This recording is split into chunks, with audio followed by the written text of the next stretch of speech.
may have heard the advice not to look at toilet paper after wiping. But what happens if you do look? It can be hard not to look all the time. And is it really necessary not to look? Nishmat's Rabbanim follow the view that a stain on toilet paper can be considered a stain on a surface that's not mekabel tumah, that's not susceptible to ritual impurity. We know that the halacha says that a stain that's found on such a surface does not make a woman nida.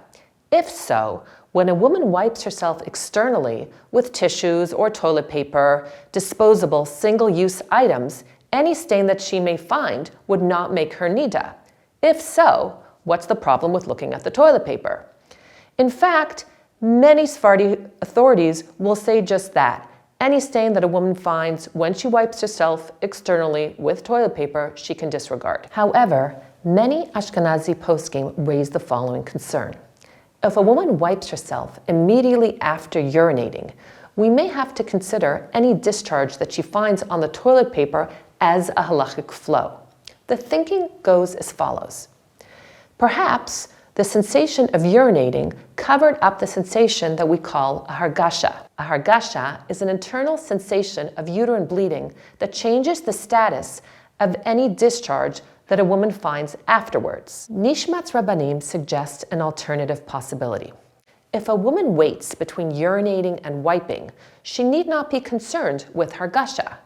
She did not experience hargasha during that wait time, nor was there something else covering up the hargasha. So, if you wait and then wipe, you're back to treating any discharge you find as a stain on a surface that's not mekabel tumah, and you can look at the toilet paper. How long does that pause or wait time need to be? Some poskim say that as long as you didn't rush and you clearly finished urinating before wiping, then that is sufficient time not to be concerned with hargasha. Others say you should wait 15 seconds, and that is enough time. If you've ever tried this, you know that waiting 15 seconds before wiping can feel like a really long time. But it's a good habit to get into so that you can confidently treat any discharge you find on the toilet paper as a stain on a surface that's not mekabel tumah, which does not make you nida. As I mentioned, if you follow Sephardi halachic authorities, you can ignore stains on toilet paper even if you didn't wait. But that's not the case in every community, so check with your local halachic authority on that. Some women really don't mind not looking after wiping, and that works for them.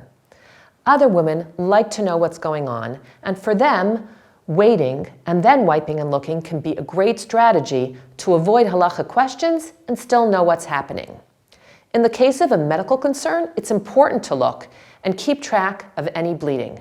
It can also be helpful to evaluate whether it's a flow or a stain. Keep in mind to wait and then wipe and look.